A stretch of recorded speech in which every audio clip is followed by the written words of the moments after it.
Bismillahirrahmanirrahim. Halo teman-teman, jumpa lagi dengan mata kuliah modifikasi perilaku.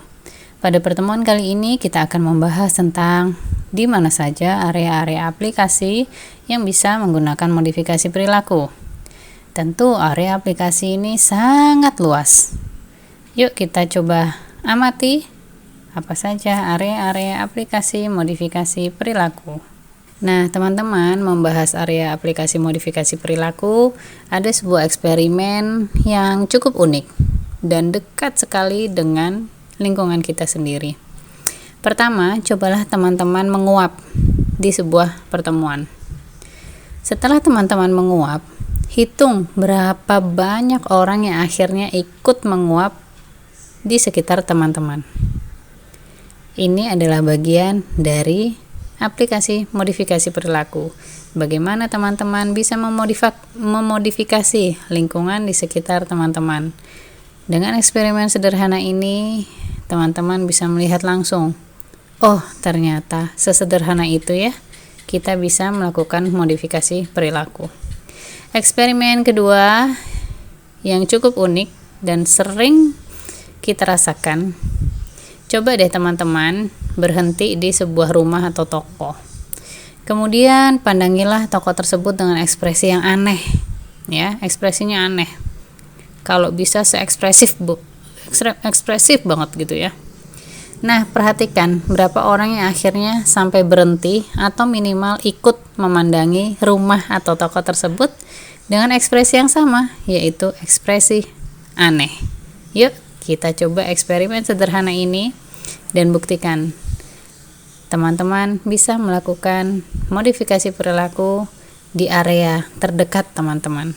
Setelah melakukan eksperimen sederhana itu, kita bisa tahu apakah pelaksanaan modifikasi perilaku harus dilakukan secara individual? Tentu tidak ya. Seperti contoh eksperimen sederhana tadi, kita menguap, kemudian tidak hanya 1-2 orang yang bisa atau memungkinkan untuk ikut menguap bersama kita. Ini artinya pelaksanaan modifikasi perilaku selain bisa dilaksanakan secara individual, tapi juga bisa dilaksanakan secara berkelompok. Oke teman-teman, sebenarnya apa saja modifikasi perilaku?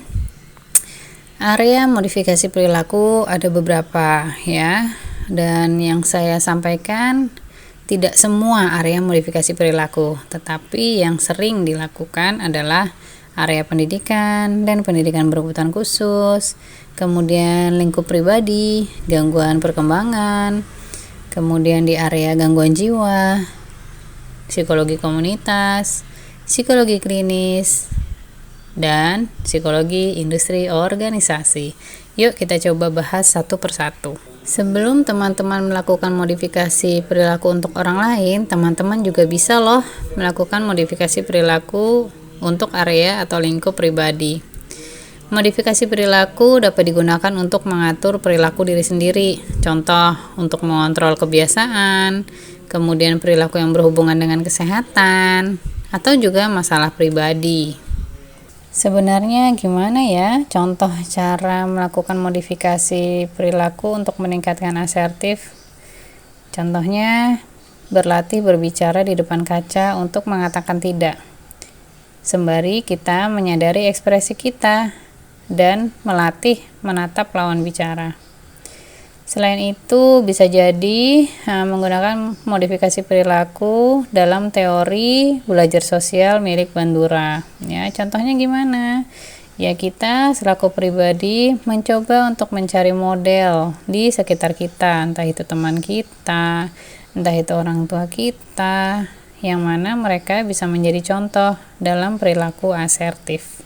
Nah teman-teman, modifikasi perilaku lingkup pribadi yang paling sering dilakukan adalah terkait dengan masalah asertivitas.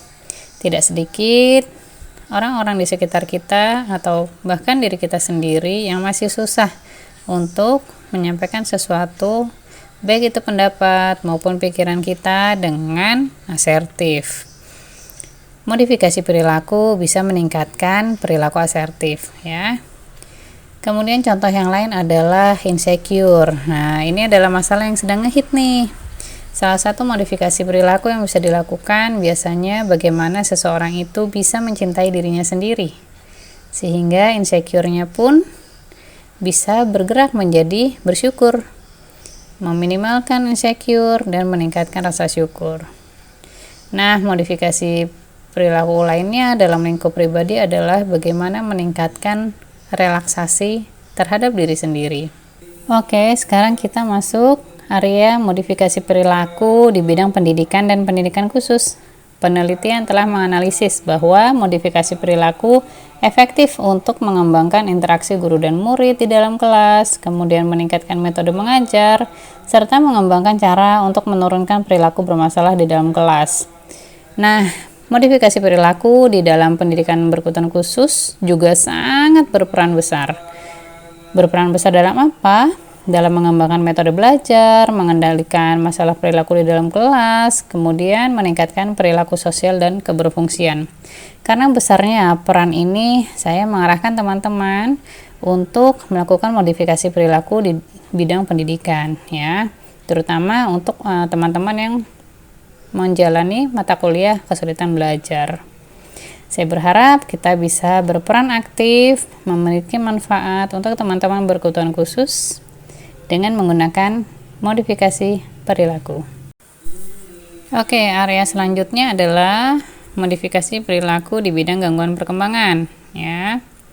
Orang yang memiliki gangguan perkembangan sangat memungkinkan memiliki masalah perilaku yang serius, termasuk perilaku menyakiti diri, perilaku agresif, dan perilaku merusak. Nah, perilaku-perilaku tersebut bisa diperbaiki dengan menggunakan modifikasi perilaku. Nah, ini dia area modifikasi perilaku yang cukup menyenangkan, cukup asyik, dan sangat menantang, yaitu area gangguan jiwa. Pada awal penelitian modifikasi perilaku digunakan untuk menolong orang-orang yang memiliki gangguan jiwa, teman-teman. Jadi, asal muasal lahirnya modifikasi perilaku justru dari area ini, ya. Modifikasi perilaku telah digunakan untuk pasien yang memiliki sakit jiwa kronis untuk memodifikasi kemampuan dalam kehidupan sehari-harinya. Kemudian modifikasi perilaku untuk perilaku sosial, perilaku agresif, hingga sampai ke kemampuan kerja. Salah satu prosedur modifikasi perilaku yang sangat membantu motivasi para klien adalah token ekonomi.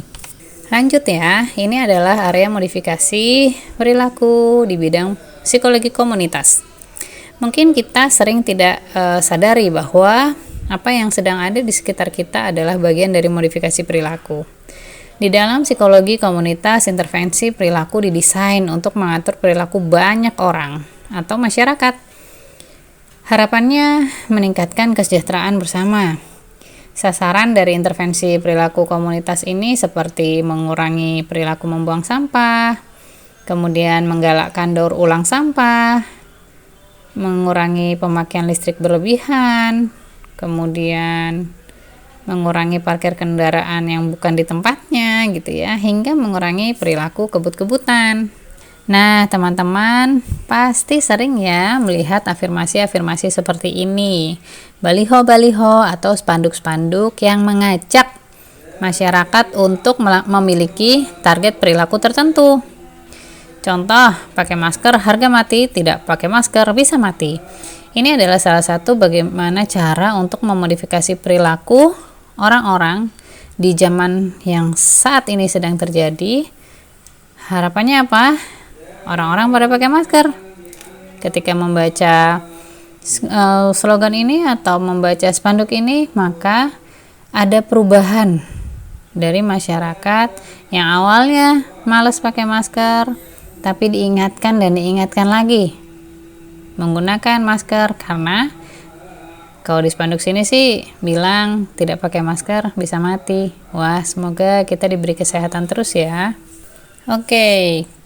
Area modifikasi perilaku lainnya adalah di bidang klinis ya. Di bidang klinis ini prinsip psikologi digunakan untuk menolong orang dengan masalah pribadi. Seringnya memang masalah pribadi. Pada umumnya dalam psikologi klinis individual ataupun grup terapi dilakukan oleh psikolog. Nah, modifikasi perilaku dalam setting psikologi klinis biasanya disebut dengan terapi perilaku atau behavior terapi, walaupun tidak selalu yang digunakan adalah terapi perilaku.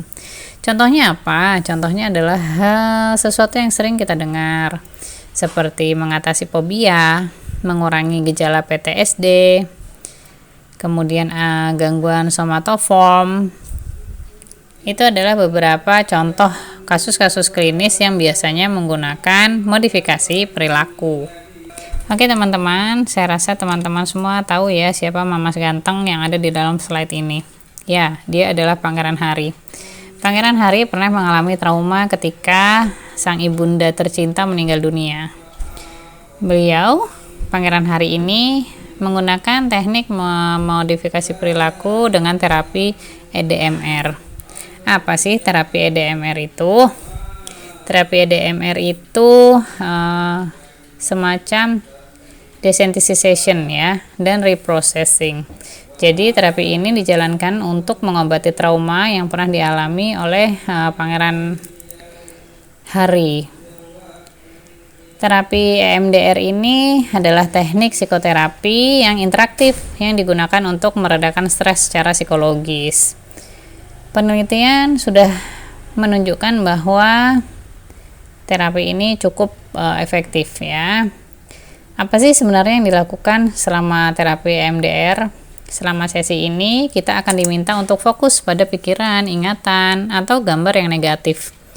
Terapis secara bersamaan akan meminta kita untuk melakukan gerakan mata tertentu ya. Jadi ada latihan gerakan mata tertentu.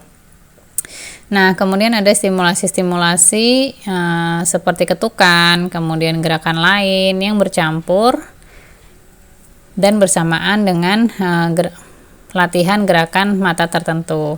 Jadi tergantung dengan kasus yang terjadi pada klien.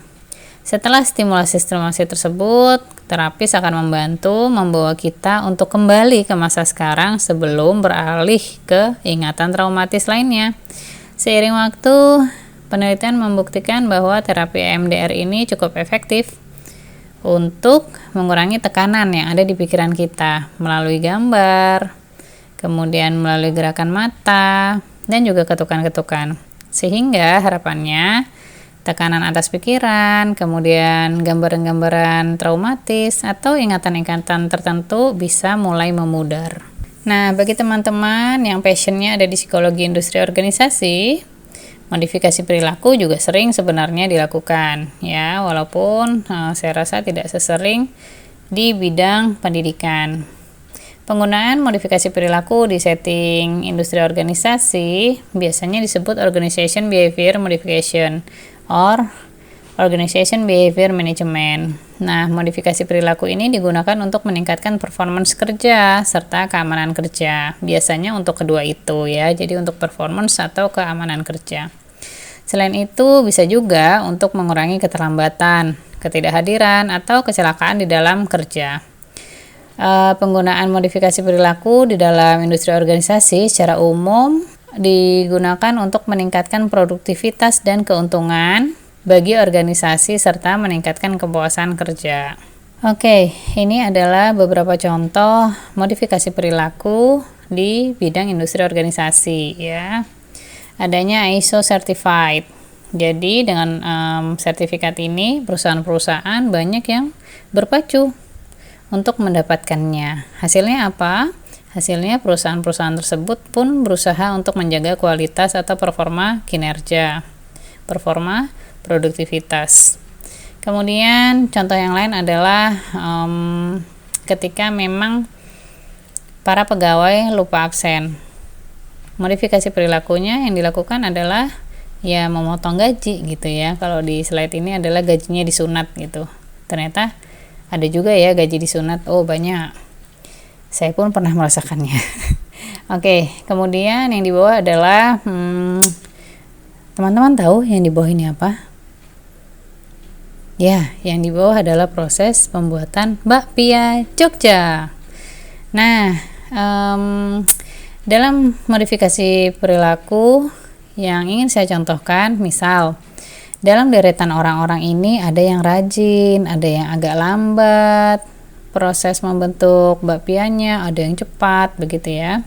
Sehingga modifikasi perilaku yang dilakukan untuk menjaga standar kualitas pembuatan bakpia adalah mencampur orang-orang dengan beragam kinerja. Jadi yang lambat bisa lihat si cepat, kemudian yang tidak pakai masker bisa melihat dan mencontoh orang yang acek pakai masker. Baik teman-teman, jadi area modifikasi perilaku itu sangat luas dan tantangan dalam mata kuliah ini akan lebih banyak di dunia belajar atau pendidikan dan pendidikan berkebutuhan khusus. Yuk, semangat!